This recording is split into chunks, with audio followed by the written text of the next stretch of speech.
আসসালামু আলাইকুম। আমি আইনুন নাহার, প্রভাষক, ফিনান্স অ্যান্ড ব্যাংকিং বিভাগ। তোমাদের সবাইকে স্বাগতম এই অনলাইন ক্লাসে। আজকে তোমাদের সাথে আমার প্রথম ক্লাস। আমি তোমাদেরকে যে কোর্সটি নিব সেই কোর্সটির নাম হচ্ছে financial analysis and control.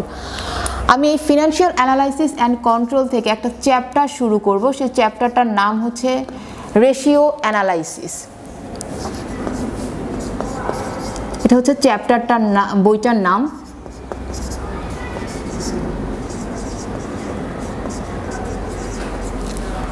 Financial analysis and control. আমি এই ফিনান্সিয়াল অ্যানালাইসিস অ্যান্ড কন্ট্রোল থেকে যে চ্যাপ্টারটা তোমাদেরকে পড়াবো সেটি হচ্ছে রেশিও অ্যানালাইসিস। রেশিও অ্যানালাইসিস চ্যাপ্টারটা বোর্ডের জন্য মোস্ট ইম্পর্ট্যান্ট একটা চ্যাপ্টার, কারণ এইখান থেকে বোর্ডে অবশ্যই অঙ্ক আসে, কোনো প্রকার মিস হয় না। এখান থেকে বোর্ডে অবশ্যই অঙ্ক আসবে, কোনো প্রকার মিস হবে না। এখান থেকে বোর্ডে যে যে ধরনের কোশ্চেন আসবে, এখান থেকে পার্ট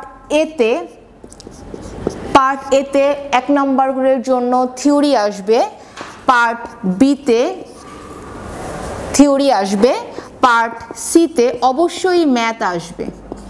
তার মানে পার্ট এতে আসবে 1 নম্বর করে থিওরি, পার্ট বিতে আসবে 4 নম্বর করে থিওরি, পার্ট সিতে অবশ্যই ম্যাথ আসবে। পার্ট এতে এই চ্যাপ্টার থেকে আমি 4টি কোশ্চেন তোমাদের জন্য ইম্পর্টেন্ট রেখেছি। পার্ট এতে এই চ্যাপ্টার থেকে 4টি কোশ্চেন ইম্পর্টেন্ট। সেই 4টি কোশ্চেন হচ্ছে চলতি অনুপাতের আদর্শ মান কত, চলতি অনুপাতের আদর্শ মান। এটা বোর্ডের অলরেডি এসেছে, তোমাদের জন্য ইম্পর্টেন্ট। এরপরে যে সাজেশনটা আমি দিব সেটা হচ্ছে দায় মালিকানা অনুপাত কাকে বলে।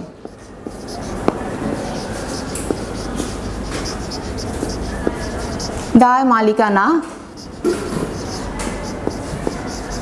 অনুপাত কাকে বলে। এরপরে 3 নম্বর যে কোশ্চেনটা বোর্ডের জন্য ইম্পর্টেন্ট পার্ট এর জন্য, তা হচ্ছে অগ্নি অনুপাত কি, যেটাকে ইংলিশে বলা হয় লিকুইড অ্যাসেট। অগ্নি অনুপাত কি। 4 নম্বর যে থিওরিটা ইম্পর্টেন্ট সেটা হচ্ছে অনুপাত বিশ্লেষণ কি।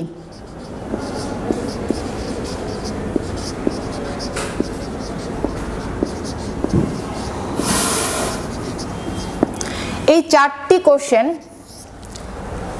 বোর্ডের জন্য পার্ট এর জন্য ভেরি ভেরি ইম্পর্টেন্ট। ইনশাল্লাহ আশা করি এখান থেকে তোমরা যে কোনো একটি কোশ্চেন অবশ্যই তোমরা এবছর পাবে। এবার আসা যাক পার্ট বি এর জন্য। পার্ট বি এর জন্য আমি এই চ্যাপ্টার থেকে একটা কোশ্চেনই তোমাদের জন্য ইম্পর্টেন্ট রেখেছি। সেটা হচ্ছে কোশ্চেনটা হচ্ছে অনুপাত বিশ্লেষণ কিভাবে আর্থিক বিশ্লেষণে সহায়তা করে। কোশ্চেনটি হচ্ছে অনুপাত বিশ্লেষণ কিভাবে আর্থিক বিশ্লেষণে সহায়তা করে।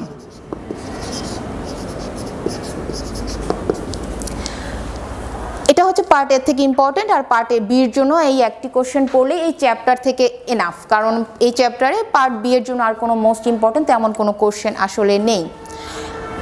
এই চ্যাপ্টার থেকে মোস্ট ইম্পর্টেন্ট হচ্ছে ম্যাথ, যেহেতু এটা ম্যাথমেটিক্যাল টার্মস, এই টার্মসটাতে ম্যাথের পরিমাণটাই বেশি আসবে, থিওরির পরিমাণটা কম আসবে। এবার আমরা আলোচনা করব রেশিও অ্যানালাইসিসের ম্যাথমেটিক্যাল পার্টটাতে। আমি এটা শুধু একটু সাজেশন আকারে দিলাম, এবার আমি ম্যাথে চলে যাব। তার আগে আমি ম্যাথমেটিক্যাল পার্টটা আলোচনা করার আগে রেশিও অ্যানালাইসিস এই কথাটাকে একটুখানি খণ্ডন করে নিব। রেশিও কি, অ্যানালাইসিস কি। রেশিও কি, রেশিও মানে হচ্ছে অনুপাত, অ্যানালাইসিস মানে হচ্ছে বিশ্লেষণ।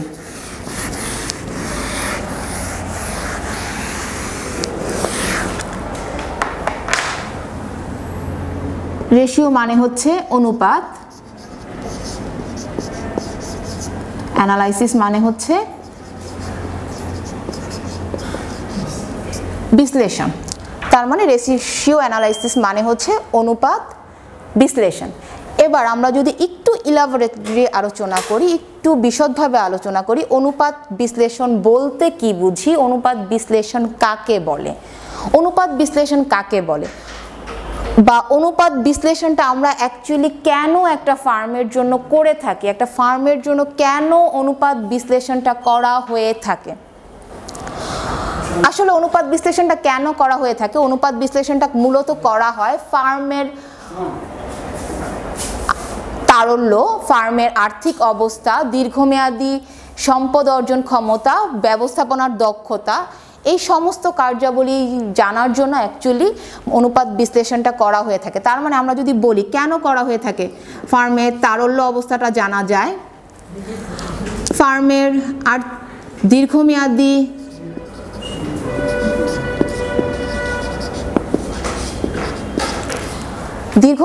সম্পদ সম্পর্কে জানা যায়,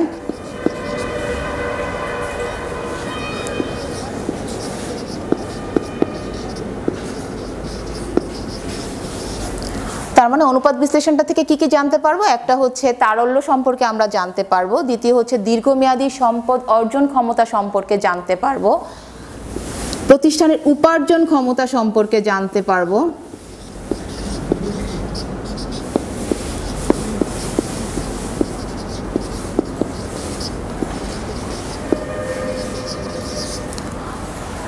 প্রতিষ্ঠানের উপার্জন ক্ষমতা সম্পর্কে জানতে পারবো, মূলধন কাঠামো যাচাই করাটাও অনুপাত বিশ্লেষণের কাজ, মূলধন কাঠামোটাকেও যাচাই করা হয়।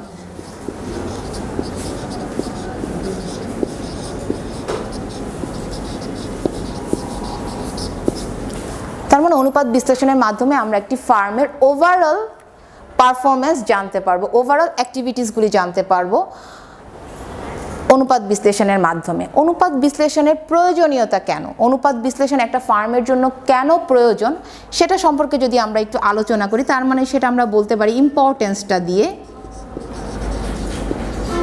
কেন প্রয়োজন, একটা কাজ করব কেন প্রয়োজন, অনুপাত বিশ্লেষণ কাজ করতে গেলে কিছু ইম্পর্টেন্স আছে, কেন প্রয়োজন। এর মধ্যে একটা বলতে পারি ফিনান্সিয়াল স্টেটমেন্ট তৈরি করার জন্য অনুপাত বিশ্লেষণটা লাগে,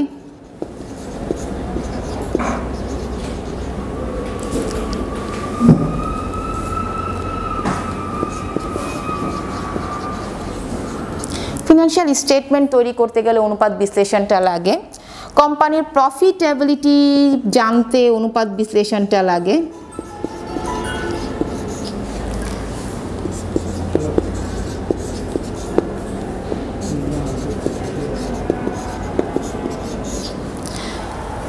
কোম্পানির প্রফিটেবিলিটি সম্পর্কে জানতে অনুপাত বিশ্লেষণ লাগবে, কোম্পানির কর্মক্ষমতা জানতে আমাদের অনুপাত বিশ্লেষণটা লাগবে,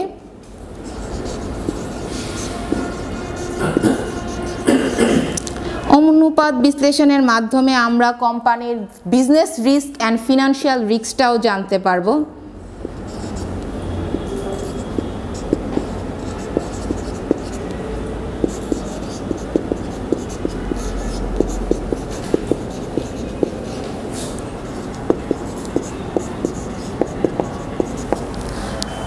তার মানে অনুপাত বিশ্লেষণের অনেক প্রয়োজন, সেটা হচ্ছে স্টেটমেন্টটা জানার জন্য লাগবে, প্রফিটেবিলিটিটা জানতে লাগবে, কর্মক্ষমতা জানতে লাগবে, আমরা অনুপাত বিশ্লেষণের মাধ্যমে ফার্মের বিজনেস রিস্ক এবং ফিনান্সিয়াল রিস্কটাও জানতে পারবো, এবং সর্বোপরি সবচেয়ে মোস্ট ইম্পর্টেন্ট সেটা হচ্ছে অবভিয়াসলি তারল্য আমরা জানতে পারবো অনুপাত বিশ্লেষণের মাধ্যমে। অনুপাত বিশ্লেষণের মাধ্যমে আমরা ভবিষ্যতে সিদ্ধান্ত নিতে পারবো, ফিউচার সিদ্ধান্ত নিতে পারবো।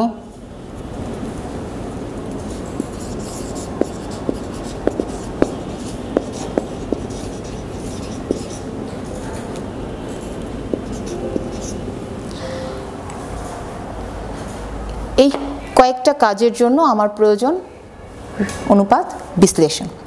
এবার আসো, এটা আমি জাস্ট একটু আলোচনা করলাম আমার ম্যাথমেটিক্যাল পার্টটা সহজ করার জন্য। অনুপাত বিশ্লেষণের এবার আমরা যে টপিকসটাতে যাব সেটা হচ্ছে types of ratio, types of ratio analysis. এখানে কয় ধরনের টাইপস আছে? টাইপস অফ রেশিও অ্যানালাইসিস 4 ধরনের টাইপস আছে। টাইপস অফ রেশিও, এইখান থেকে আমাদের ম্যাথমেটিক্যাল পার্টটা শুরু। মূলত এই টাইপস থেকে অ্যাকচুয়ালি ম্যাথমেটিক্যাল পার্টটা শুরু।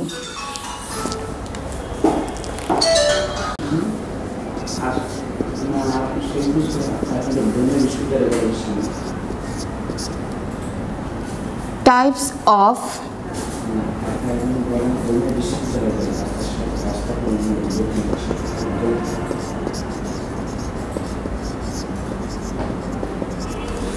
Types of ratio analysis. Ratio অ্যানালাইসিসটাকে কয়টা ভাগে ভাগ করা যায়?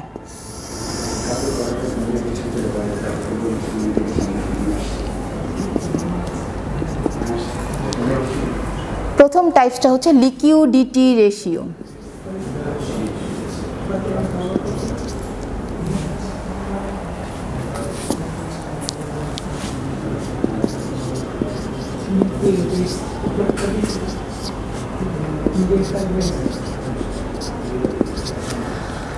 প্রথম টাইপসটা হচ্ছে লিকুইডিটি রেশিও, দ্বিতীয় টাইপসটা হচ্ছে লিভারেজ রেশিও।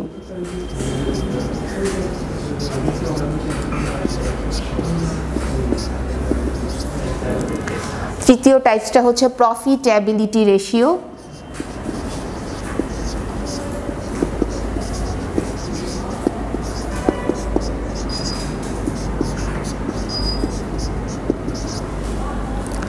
চতুর্থ টাইপসটা হচ্ছে অ্যাক্টিভিটি রেশিও।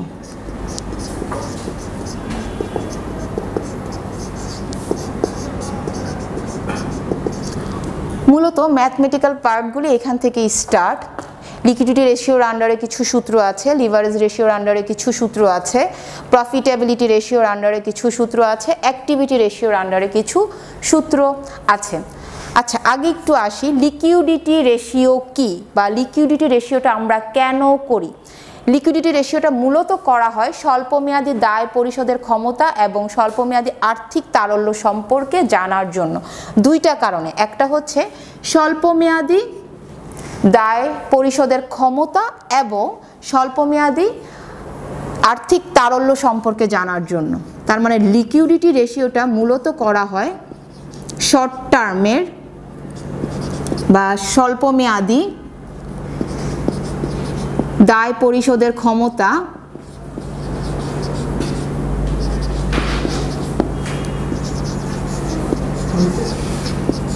এবং স্বল্পমেয়াদী আর্থিক তারল্য সম্পর্কে ধারণা দেয়।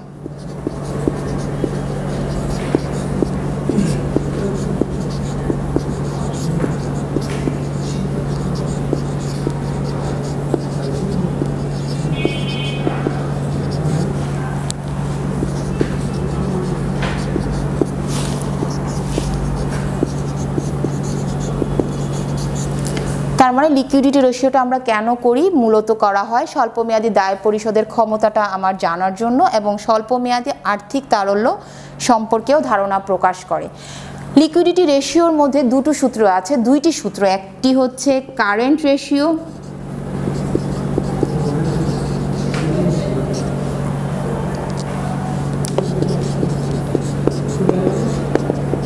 কারেন্ট রেশিও সূত্রটি হচ্ছে current asset divided by current liabilities.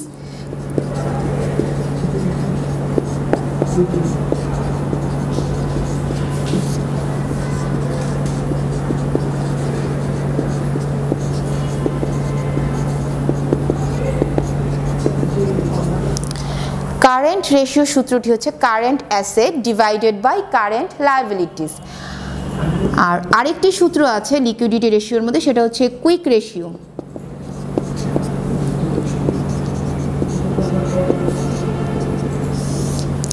Quick রেশিওর সূত্রটি কি? কুইক রেশিওর সূত্রটি হচ্ছে লিকুইড অ্যাসেট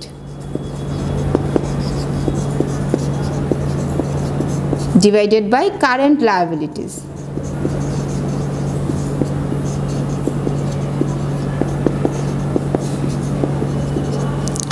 আচ্ছা, লিকুইড অ্যাসেট এটা সরাসরি বের করা যায় না, এটা বের করতে হলে আমাকে কারেন্ট অ্যাসেটটাকে ইউজ করতে হয়। তার মানে লিকুইড অ্যাসেট বের করার জন্য আমাকে কিভাবে বের করতে হবে? কারেন্ট অ্যাসেট থেকে current asset minus investment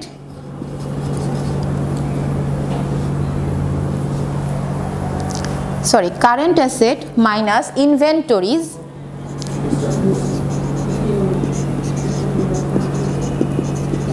minus prepaid expense.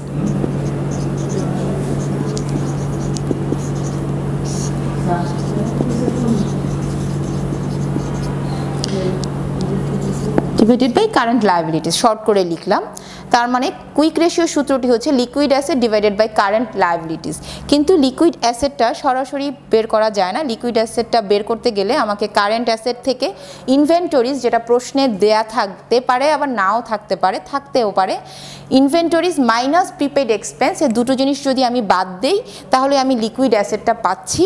এবং কারেন্ট লায়াবিলিটিস, এটা আমার কিছু কারেন্ট লায়াবিলিটিসের মধ্যে অনেকগুলি পার্ট থাকবে, নোটস পেয়েবল থাকতে পারে, অ্যাকাউন্টস পেয়েবল থাকতে পারে, অ্যাক্রুড আরও কিছু মান থাকতে পারে। এই সবগুলিকে যোগ করে কারেন্ট লায়াবিলিটিসটা বের করা হয়। আমরা যখন ম্যাথমেটিক্যাল পার্টটা শুরু করব তখন আমি আরও ডিটেলসে আলোচনা করে দেব কারেন্ট লায়াবিলিটিসে কি কি অ্যাড করা হয়। এই হচ্ছে আমাদের লিকুইড রেশিও সূত্র। লিকুইড রেশিওর এই দুইটাই সূত্র। এবার আলোচনা করা যাক লিভারেজ রেশিও।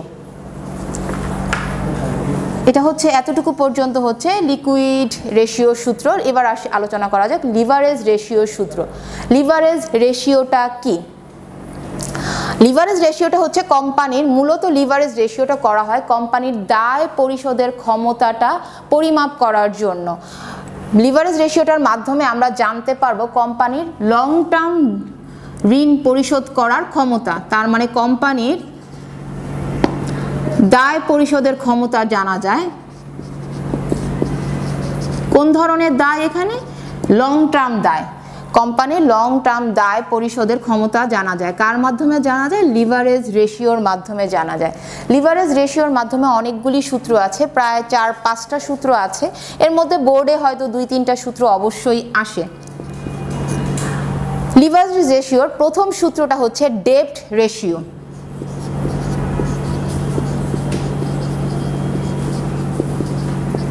লিভারেজ রেশিওর প্রথম সূত্রটা হচ্ছে ডেপ্ট ratio.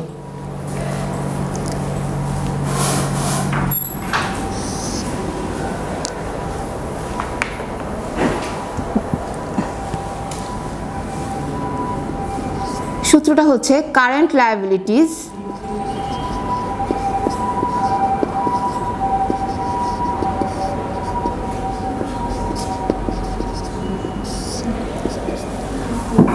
plus long term liabilities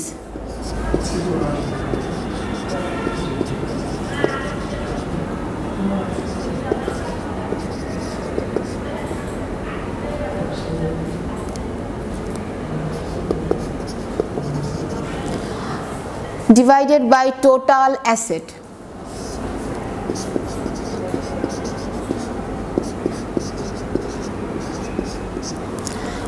তার মানে লিভারেজ রেশিওর মধ্যে প্রথম সূত্রটা হচ্ছে ডেপ্ট রেশিও, যার সূত্রটা হচ্ছে current liabilities plus long term liabilities divided by total asset.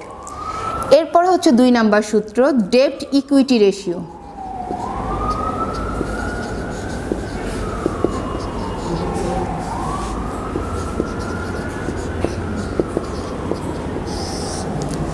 ডেপ্ট equity ratio. ডেপ্ট ইকুইটি রেশিও সূত্রটি হচ্ছে লং টার্ম লায়াবিলিটিস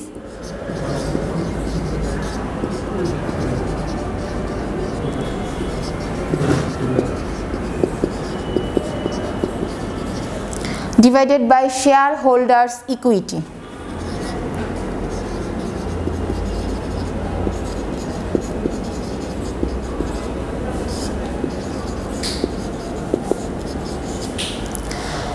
ডেপ্ট ইকুইটির সূত্র হচ্ছে long term liabilities divided by shareholders equity.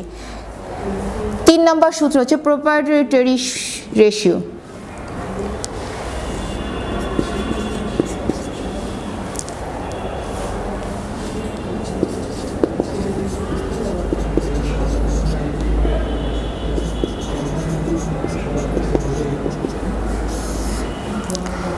Property রেশিওর সূত্র হচ্ছে shareholders equity divided by total asset.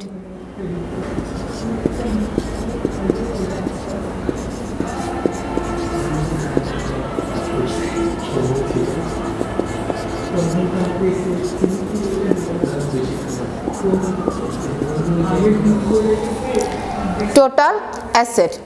এরপরে লাস্ট এই লিভারেজ রেশিও যে সূত্র সেটা হচ্ছে ইন্টারেস্ট কভারেজ রেশিও।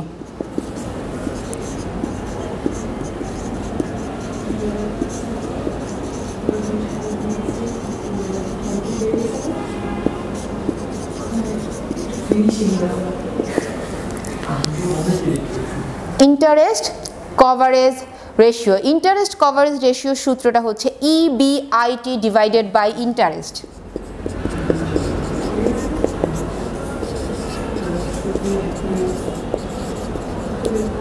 EBIT তে কি বোঝা যায়? EBIT মানে হচ্ছে earning before interest and tax. EBIT earning before interest and tax, EBIT divided by interest. এই হচ্ছে লিকুইডিটি রেশিওর সূত্র এবং এই হচ্ছে লিভারেজ রেশিওর সূত্র। এবার আমরা আলোচনা করব প্রফিটেবিলিটি রেশিও এবং অ্যাক্টিভিটি রেশিও সম্পর্কে। প্রফিটেবিলিটি রেশিওটাকে আবার কয়েকটা ধাপে ভাগ করা হয়েছে। প্রফিটেবিলিটি রেশিওটাকে কয়েকটা ধাপে ভাগ করা হয়েছে। এখানে প্রফিটেবিলিটি রেশিওটাকে সেলসের সাথে তুলনা করা হয়েছে, ইকুইটির সাথে তুলনা করা হয়েছে, ওভারঅল প্রফিটেবলের সাথে তুলনা করা হয়েছে। তার মানে প্রফিটেবিলিটি রেশিওটা সর্বপ্রথম related to sales, profitable related to sales.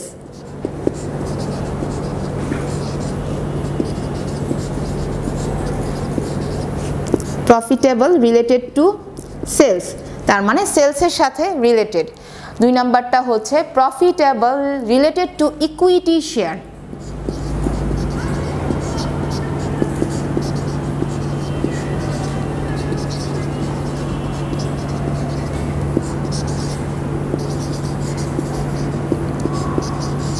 Equity share,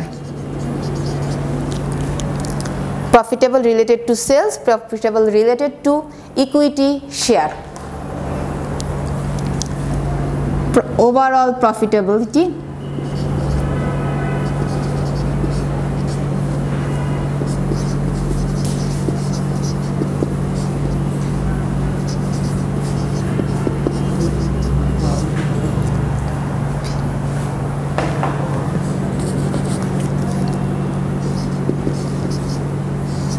overall profitability. তার মানে প্রফিটেবল রেশিওর মধ্যে যদি আমরা ভাগ করি, প্রথমটা ভাগ করলাম প্রফিটেবল রিলেটেড টু সেলস, দ্বিতীয়টা ভাগ করলাম profitable related to equity share, তৃতীয়টা ভাগ করলাম overall profitability. Profitable related to সেলসের মধ্যে কিছু সূত্র আছে। এর মধ্যে ফার্স্ট যেটা মোস্ট ইম্পর্ট্যান্ট একটা সূত্র সেটা হচ্ছে গ্রস প্রফিট রেশিও। এখান থেকে এটা খুব বোর্ডে অ্যাভেলেবল আসে গ্রস প্রফিট রেশিও সূত্রটা। Gross profit ratio, gross profit ratio সূত্রটি হচ্ছে gross profit divided by sales. তারপর প্রফিটেবল রিলেটেড টু সেলসের সূত্রগুলিকে সবগুলিকেই আমরা আসলে সেলস দ্বারা ভাগ করা হবে, মূল পার্টটাকে সেলস দ্বারা ভাগ করে আমরা এই মানটা বের করতে পারবো। গ্রস প্রফিট রেশিও হচ্ছে gross profit divided by sales. এরপরে হচ্ছে অপারেটিং প্রফিট রেশিও।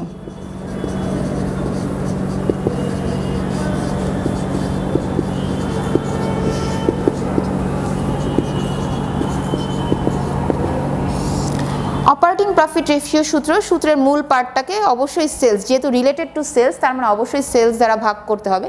সূত্র মুখস্থ করার অ্যাকচুয়ালি কিছু নাই, শুধু একটু টেকনিক মনে রাখলেই সূত্রগুলি মনে থাকবে। আমরা operating profit divided by sales.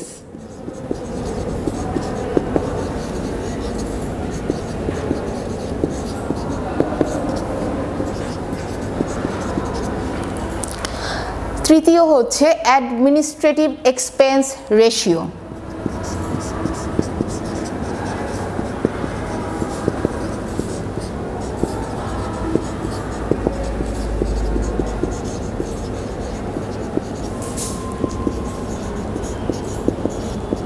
Administrative expense ratio সূত্রটা হচ্ছে administrative expense divided by sales.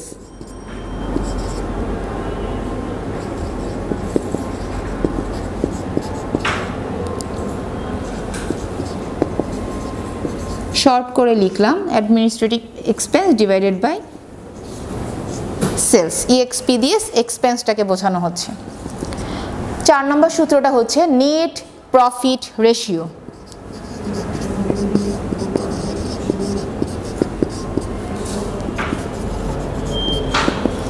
Net profit ratio সূত্রটা হচ্ছে net profit divided by sales.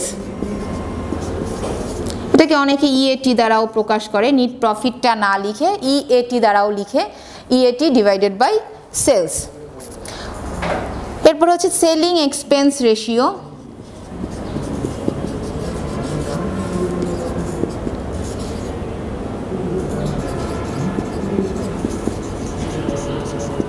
Selling expense ratio সূত্রটা হচ্ছে সেলিং এক্সপেন্স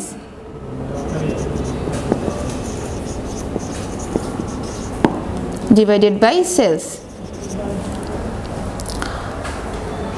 এরপর হচ্ছে operating expense ratio.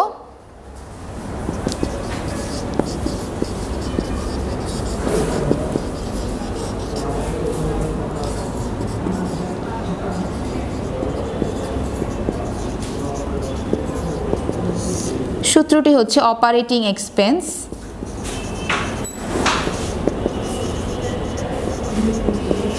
Divided by sales. এতটুকুই না প্রফিটেবল রিলেটেড টু সেলসের জন্য। এরপরে আমরা চলে যাব profitable related to equity share. Profitable related to equity share, equity শেয়ারের সাথে রিলেটেড যে সূত্রগুলি সেগুলি জানার জন্য। তার মানে profitable related to equity share এর আন্ডারে কি কি সূত্রগুলি আছে, এই সূত্রগুলি হচ্ছে প্রফিটেবল রিলেটেড টু সেলসের আন্ডারে। এবার আমরা আলোচনা করব প্রফিটেবল রিলেটেড টু ইকুইটি শেয়ারের আন্ডারে যে যে সূত্রগুলি আছে। প্রথম সূত্রটা হচ্ছে ইপিএস, ইপিএস বের করার সূত্র।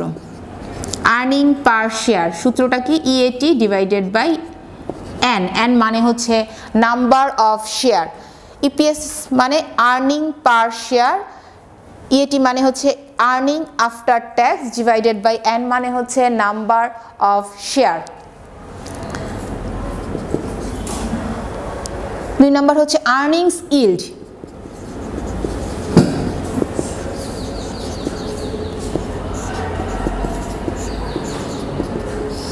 আর্নিংস ইল্ডের সূত্রটি হচ্ছে EPS divided by amps.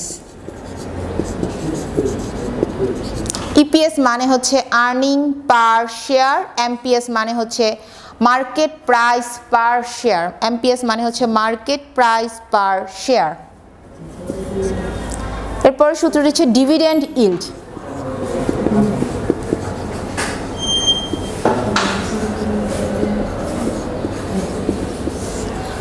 Dividend yield DPS divided by amps.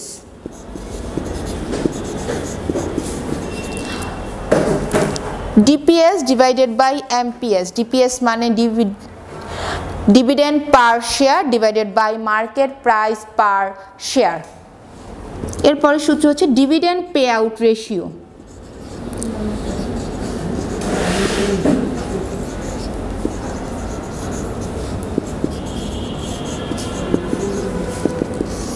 Dividend pay out ratio DPS divided by EPS.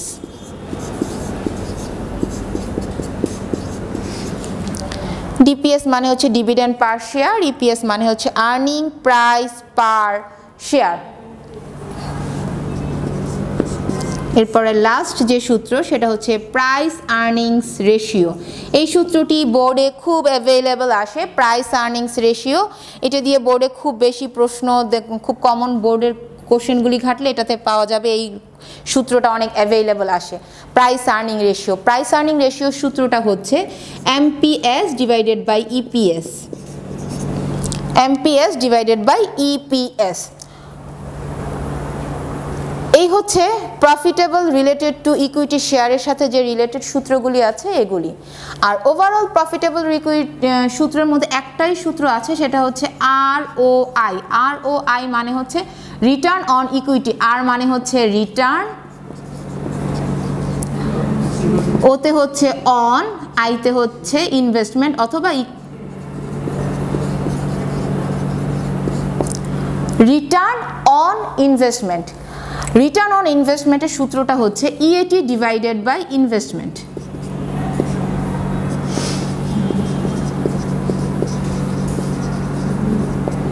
EAT divided by investment. এই হচ্ছে প্রফিটেবিলিটি রেশিও সূত্র। সবচেয়ে বেশি সূত্র প্রফিটেবিলিটি রেশিওর মধ্যেই দেখা যায়। লিকুইডিটি রেশিও সূত্র মাত্র 2টা, লিভারেজ রেশিওতে 4-5টা সূত্র, প্রফিটেবিলিটি রেশিওতে সবচেয়ে বেশি সূত্র। এরপরে লাস্ট যে সূত্রটা সেটা হচ্ছে অ্যাক্টিভিটি রেশিও। অ্যাক্টিভিটি রেশিও সূত্রগুলিও কয়েকটা সূত্র আছে, প্রায় 6-7টা সূত্র অ্যাক্টিভিটি রেশিও। আচ্ছা, অ্যাক্টিভিটি রেশিও দিয়ে আমরা কি বুঝবো? অ্যাক্টিভিটি রেশিওটা আমরা কেন করি? অ্যাকচুয়ালি অ্যাক্টিভিটি রেশিওটা করা হয় বিক্রয়ের সাথে বিভিন্ন প্রকার সম্পদের সম্পর্ক নির্ধারণ করার জন্য। তার মানে এখানে আমরা বলতে পারি সেলসের সাথে বিভিন্ন প্রকার অ্যাসেটের সম্পর্কটাকে বোঝার জন্য আমার এই অ্যাক্টিভিটি রেশিওটাকে করা হয়ে থাকে। সেলসের সাথে বিভিন্ন প্রকার অ্যাসেটের সম্পর্কটা নির্ণয় করা হয়ে থাকে। অ্যাক্টিভিটি রেশিওর মধ্যে যে সূত্রগুলি আছে সেই সূত্রগুলি হচ্ছে, প্রথমে যদি আমরা লিখি সেটা হচ্ছে current asset turnover,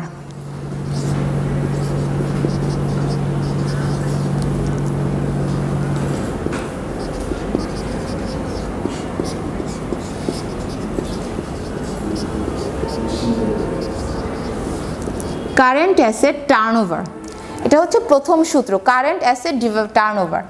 current asset টার্নওভারের সূত্রটা হচ্ছে current asset divided by sales. আমি শর্ট করে লিখলাম তোমাদের বোঝার সময়ের জন্য। Current asset turnover, current asset C এতে হচ্ছে কারেন্ট, এতে হচ্ছে asset, current asset divided by sales. এরপরে হচ্ছে fixed asset turnover,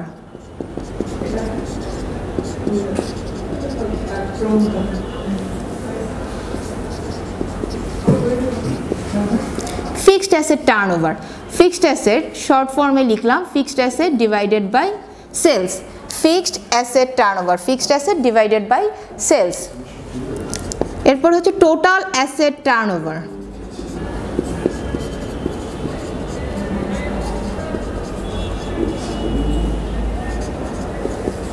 total asset টার্নওভারের সূত্র হচ্ছে total asset divided by sales, total asset divided by sales. এরপরে হচ্ছে ইনভেন্টরি টার্নওভার্স,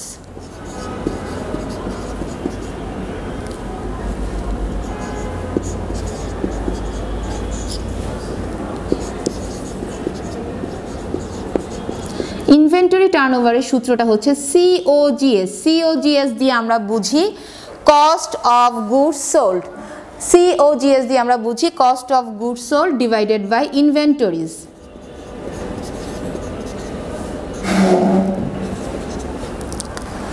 5 নম্বর সূত্রটা হচ্ছে ডেটর্স টার্নওভার,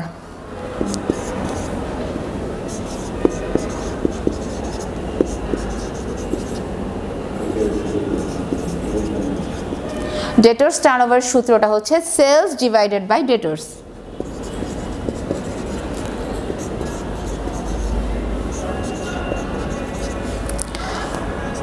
5 নম্বর সূত্রটা হচ্ছে creditors turnover,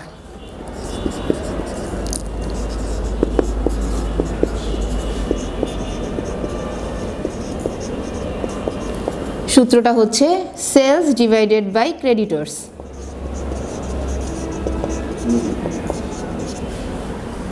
sales divided by creditors. এরপরে হচ্ছে capital turnover,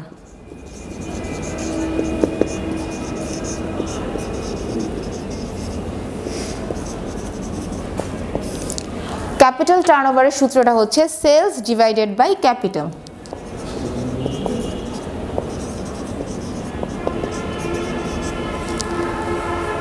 sales divided by capital. এই হচ্ছে এই পর্যন্ত আলোচিত সূত্র। এই সূত্রগুলি মুখস্থ করার কিছু নেই, কিছু টেকনিক আছে, টেকনিকগুলি একটু বলে দেই। টেকনিকগুলি হচ্ছে কোনো সূত্রের মধ্যে যদি প্রিপোজিশন থাকে, এটা একটা সহজ টেকনিক, এটা একটু মনে রাখার জন্য, এটা ক্লাস রিলেটেডও বলতে পারো অথবা এর বহির্ভূতও বলতে পারো। কোনো সূত্রের মধ্যে যদি প্রিপোজিশন থাকে, অন থাকতে পারে, আচ্ছা প্রিপোজিশন অথবা স্ল্যাশ অথবা হাইফেন যেটাই থাকুক, এই তিনটার যে কোনো একটা যদি থাকে তাহলে যে পোর্শনটা থাকবে সেটা হচ্ছে সূত্রটা মনে রাখার ক্ষেত্রে সূত্রের প্রথম পোর্শনটা চলে যাবে উপরে এবং সূত্রের দ্বিতীয় পোর্শনটা চলে যাবে নিচে। তার মানে প্রিপোজিশন স্ল্যাশ বা যে তিনটার যে কোনো একটাই যদি সূত্রের মধ্যে উপস্থিত থাকে সেই ক্ষেত্রে সূত্রের প্রথম অংশটা চলে যাবে উপরে, সূত্রের দ্বিতীয় অংশটা চলে যাবে নিচে। যেমন আমরা সহজভাবে বলতে পারি রিটার্ন অন ইকুইটি,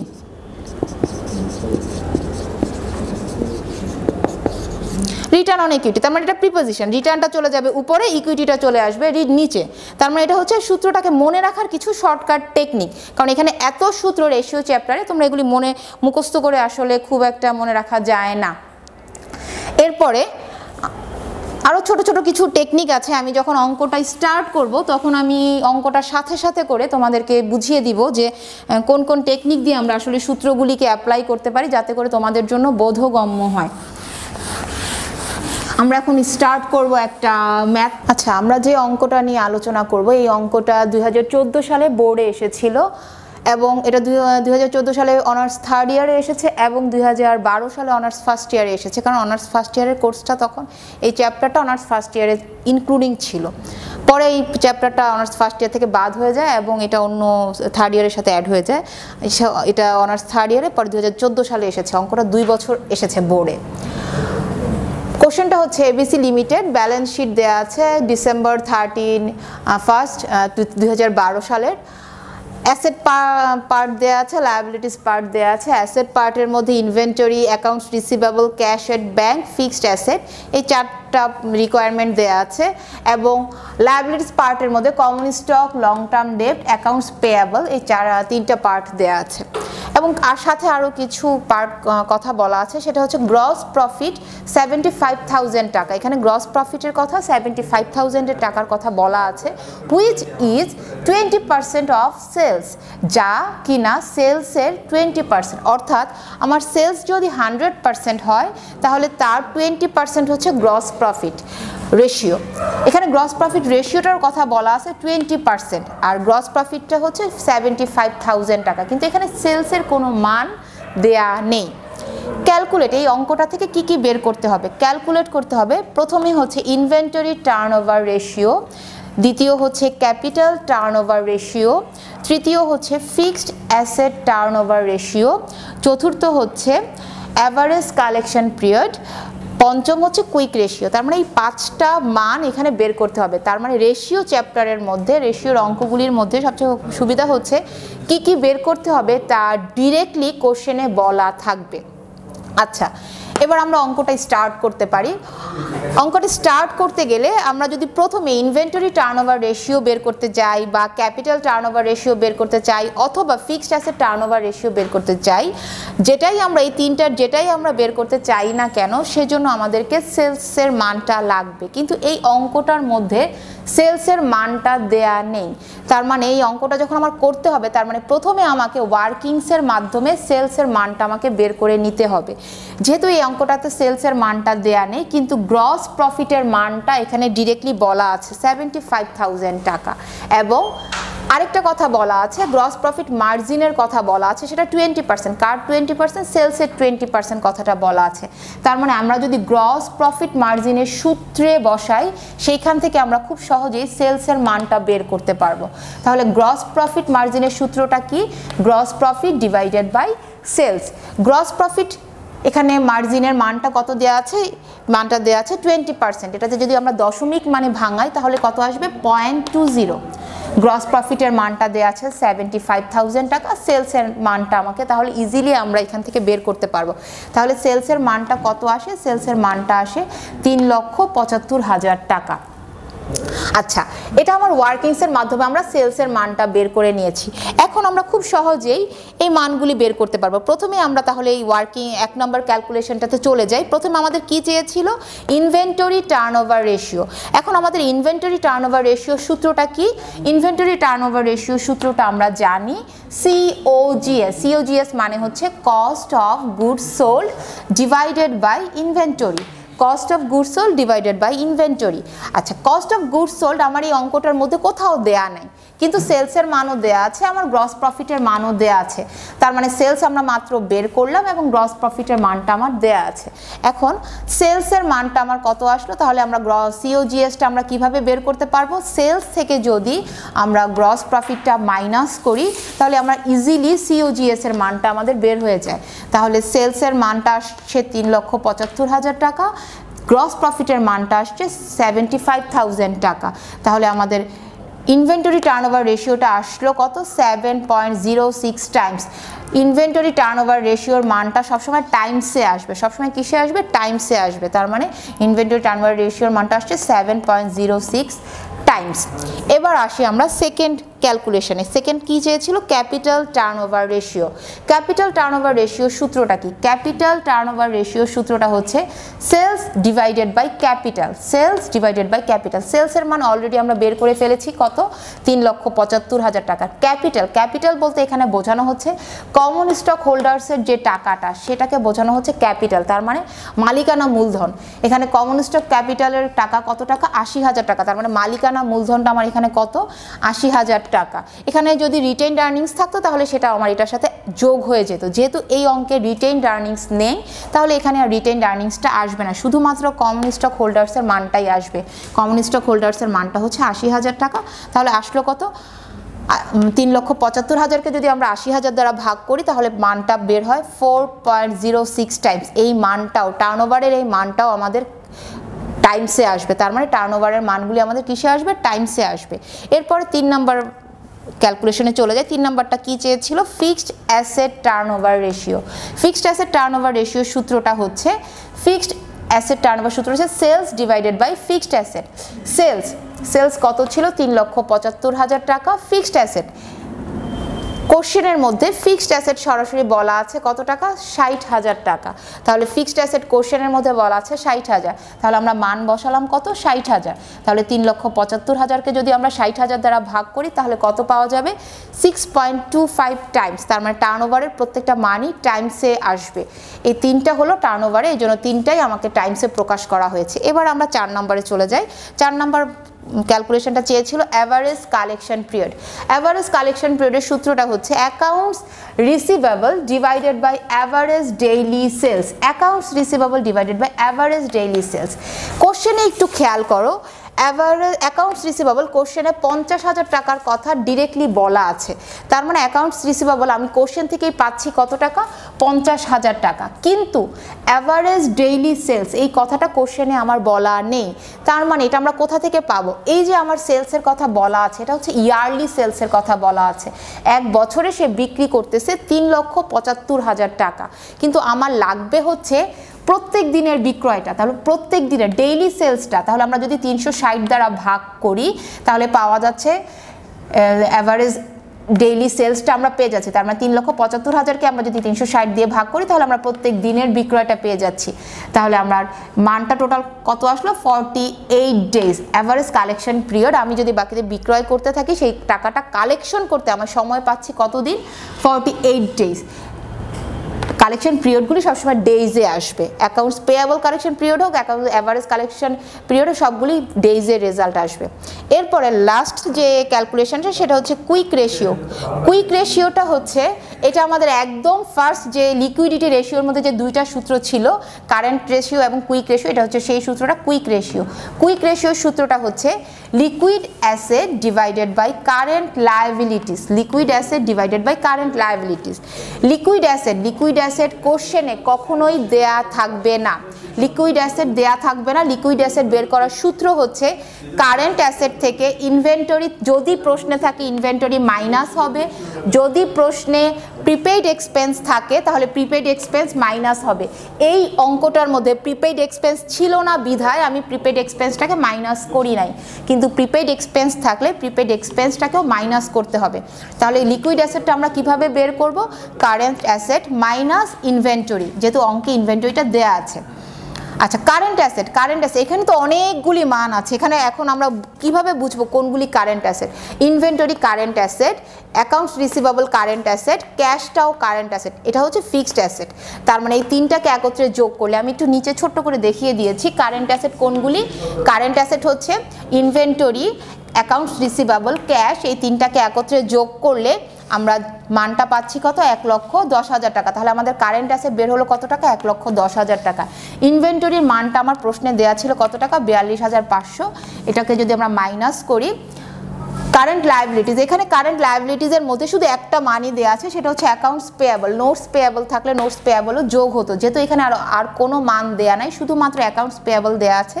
তার মানে এখানে শুধুমাত্র অ্যাকাউন্টস পেয়েবলের মানটা, যেটা 50,000 টাকা, এটা বসালাম। তাহলে টোটাল আমার রেজাল্টটা কত আসলো? 1.35:1।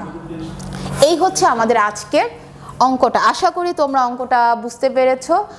আশা করি আমার ক্লাসটা তোমাদের ভালো লেগেছে। যদি এই করোনাকালীন সময়ে আমাদের এই ছোট্ট একটা চেষ্টা দনিয়া কলেজের কর্তৃপক্ষ কর্তৃক যে অনলাইন ক্লাস, আশা করি আমরা প্রত্যেক টিচার চেষ্টা করতেছি তোমাদের জন্য একটা ভালো ক্লাস নেওয়ার জন্য। আমাদের কোনো ভুল ত্রুটি থাকলে অবশ্যই সেটা মার্জনীয়, কারণ অনলাইন ক্লাসে অনেক কিছুই সীমাবদ্ধতা থাকে যেটা আমরা আসলে করতে পারি না, যেটা আমাদের রেগুলার বেসিস ক্লাসগুলিতে আমরা তোমাদেরকে আরও ভালো দিতে পারি। আশা করব নেক্সট ক্লাসটা অবশ্যই এর থেকে আরও বেটার করার চেষ্টা করব।